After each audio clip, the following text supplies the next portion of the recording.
Hello, welcome to my YouTube channel daily moldings blogs. आज हम जानेंगे कि फ़ोटो फ्रेम मोल्डिंग बनाने के लिए ईपीएस और एचआईपीएस और क्रिस्टल जीपीपीएस के बारे में जानेंगे और कौन सी मोल्डिंग में कितने ग्राम की मोल्डिंग में कितना फोम डालते हैं और कितनी डेंसिटी डालते हैं। ये सब सारे सवालों के बारे में हम जानेंगे। और सबसे पहले हम जान लेते हैं कि ये सब दाने बनते किससे हैं। ये सब जितने भी दाने ईपीएस, एचआईपीएस, क्रिस्टल, मास्टर बेच, ये सब बनते किससे हैं, इसके बारे में हम जानेंगे। पीएस स्टाइरीन मोनोमर को पॉलीमराइज करके विभिन्न प्रकार के सिंथेटिक तरीकों से पॉलीमराइजेशन करके बनाया जाता है। और पीएस एक गैर क्रिस्टल थर्मोप्लास्टिक रोल है जिसमें सामान्य प्रयोजन पॉलीस्टाइरीन जीपीपीएस, उच्च प्रभाव पॉलीस्टाइन एचआईपीएस और विस्तारित पॉलीस्टाइरीन ईपीएस में कन्वर्ट किया जा सकता है। जीपीपीएस एचआईपीएस में अंतर है। जीपीपीएस में अच्छी चमक, एचआईपीएस में सामान्य चमक, क्रूरता एबीबीएस से थोड़ी कम है। आगे के सतह चमकदार है। स्टाइरीन का स्वाद है कुल्हों का छोटा चेहरा, पीला है, लेकिन जीपीपीएस नहीं है। ईपीएस मुख्य रूप से फोम के लिए उपयोग किया जाता है, लेकिन ये सब सारे पीएस से आते हैं। तो हम डिसाइड करते हैं कि ये ईपीएस है अपना, और ईपीएस में कैसे डिसाइड होगा कि कितना डालना है कौन से मोल्डिंग में। तो उसके लिए हम गौर करेंगे अपनी बजट पे। हमारा बजट कितना है, हमारा किस हिसाब से, किस अकॉर्डिंग का हमें रेट मिल रहा है, उस हिसाब से हम इसको कन्वर्ट करते हैं। क्योंकि ईपीएस हमें थोड़ा महंगा पड़ता है। ईपीएस की कई क्वालिटी होती हैं और ईपीएस विभिन्न प्रकार के होते हैं, और उसमें से लो क्वालिटी कोई थर्माकोल के दाने से बनाए जाते हैं ईपीएस, और कोई थर्माकोल के गुल्ले से बनाते हैं ईपीएस, कोई शीट के बनाते हैं, थर्माकोल के शीट के ईपीएस बनाते हैं। तो उस हिसाब से हमें क्वांटिटी लेना है कि हमें बजट कितना है इस मोल्डिंग के लिए, उस हिसाब से हम इसे ले लेंगे। और एचआईपीएस 10 से 12 या 15 किलो से ज़्यादा कभी नहीं डालते हैं। 100 केजी अगर बैच हम बना रहे हैं तो उसमें डिसीजन होगा कम से कम 15 से 20 केजी ज़्यादा हम एचआईपीएस ऐड कर सकते हैं। एचआईपीएस हमारा ये है और जीपीपीएस हमारा ये है। इसको हम क्रिस्टल भी बोलते हैं और जीपीपीएस भी बोलते हैं, कोटिंग भी बोलते हैं। और कोटिंग हमारा जो होता है मेन बेस के ऊपर में, ये सामने की बेस के ऊपर में जो हमारा ब्लैक से चढ़ा हुआ ये कोटिंग है।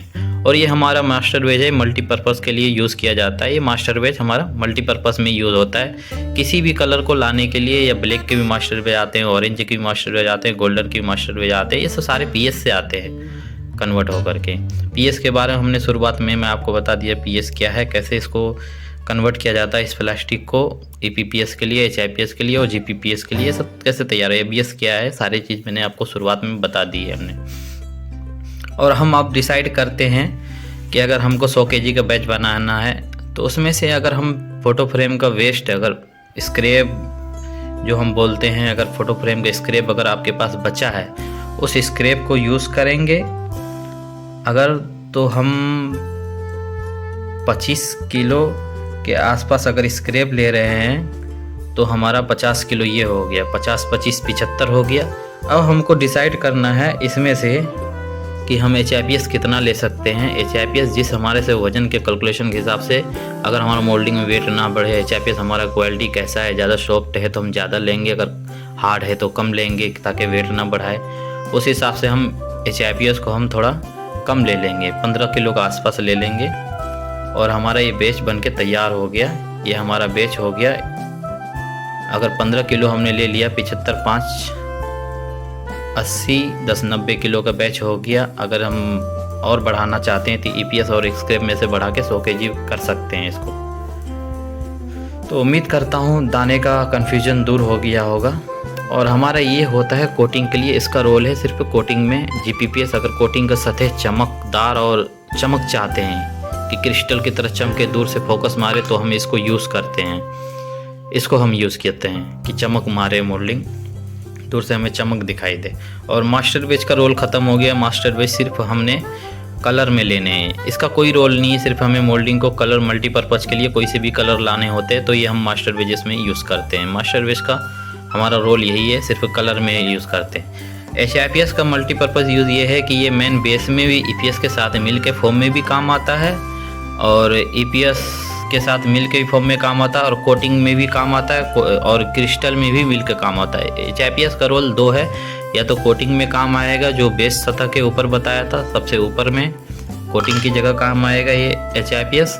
GPPS के साथ मिक्स होकर चमक चाहिए तो GPPS के साथ मिक्स करेंगे, अगर नहीं चमक चाहिए तो सिर्फ सिंगल यही चलाएंगे। और ब्लैक मास्टर बेज ऐसा ही ब्लैक का कलर में मास्टर बेज इनमें मिक्स करेंगे तो ये हमारा ब्लैक कोटिंग तैयार हो जाएगा ऊपर के सतह के लिए। और मेन बेस की बात करें, फोमिंग की बात करें कि अब कैसे डिसाइड होगा हम फोम कितना डालना है बेस में, तो हम सबसे पहले अगर फोम डिसाइड करना है कि हमें बेस में कितना डालना है फोम, मेन बेस के मटेरियल में, इसमें इसके अंदर में फोम कितना पड़ना है, इसके लिए डिसीजन करेंगे।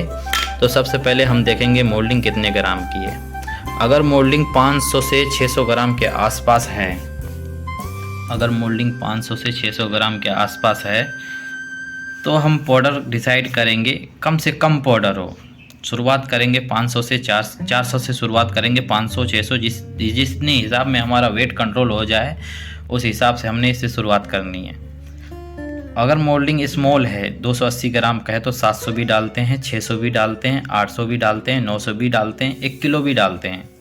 जिनको जिस हिसाब में, जिस कंडीशन में उनका वेट सही आ जाए उस हिसाब से डिसाइड करते हैं। और जो हमारा मोल्डिंग 1 किलो का है, 800 ग्राम का है, 900 ग्राम का है, तो उसमें 300 ग्राम पाउडर, 380 ग्राम पाउडर, 400 ग्राम पाउडर, 250 ग्राम पाउडर, 600 ग्राम पाउडर, ये है हमारा 100 kg का 75 kg से लेकर के 100 kg या 90 kg के बैच तक के लिए ही ये पाउडर है। बता रहा हूँ, जो मैं आपको बता रहा हूँ, 75 से 100 kg या 90 kg या 90 kg, इतने kg के बैच में ही ये पाउडर मैं बता रहा हूँ आपको। तो जो हमारा बैच होगा उसमें पाउडर छोटी मोल्डिंग के लिए 700, 600, 400, 500, 380, 900, 1 kg तक हमारा छोटी मोल्डिंग, जिस हिसाब से कंट्रोल में वजन होगा, हमारा मोल्डिंग जितनी छोटी होगी उतनी ज़्यादा होगा पाउडर हमारा। और जितना हमारा मोल्डिंग बड़ा होगा वेट में, 800 से 900, 1 किलो 2 किलो होगा, तो 300 ग्राम। अगर वॉल पैनल के लिए मोल्डिंग चला रहे हम 5 इंच तक, तो उसमें कम से कम हमको पाउडर डालनी होगी 600 ग्राम। वॉल पैनल के लिए अगर मोल्डिंग चला रहे हैं तो कम से कम, 600 ग्राम नहीं, कम से कम आपको 300 से 250 ग्राम के बीच में आपका पाउडर चलेगा। अगर वॉल पैनल के लिए मोल्डिंग चला रहे हैं तो 200, 250, 300, इस बीच में से ज़्यादा पाउडर नहीं डलता है वॉल पैनल के मोल्डिंग के लिए। तो उम्मीद करता हूँ ये सब जानकारी आपको समझ में आई होगी। अगर जानकारी समझ में आए तो वीडियो को लाइक कीजिए और हमारे चैनल को सब्सक्राइब कीजिए, और कमेंट करके बताइए कि हम आपको जानकारी ये सब दानों की कैसी लगी। और मिलते हैं नेक्स्ट वीडियो में PID से रिलेटेड, कि PID हम कैसे डिसाइड करें, कि PID सेट कैसे करनी है और कितनी टेम्परेचर में कौन सी मोल्डिंग को उठानी है। उम्मीद करता हूँ लाइक करें, और जितने भी इस लाइन में हेल्पर है उनको ये वीडियो शेयर करें, ताकि वो मिक्सचर से रिलेटेड उनको सवाल का आंसर मिल जाए और वो अपनी मशीन सही से हैंडल कर पाए और वह काम सीख पाए इस लाइन में, और आगे बढ़ सके। वो जो लोग इस लाइन में काम सीख रहे हैं उन तक ये वीडियो पहुंचाएं, ताकि उनको मिक्सचर के बारे में पूरी नॉलेज हो जाए कि वो मोल्डिंग का डिसाइड कैसे करें कि कौन से मोल्डिंग में कितने पाउडर डालनी है। तो नमस्कार जी, हमारे चैनल को लाइक और सब्सक्राइब करें, और हम मिलते हैं नेक्स्ट वीडियो में। तब तक के लिए बाय।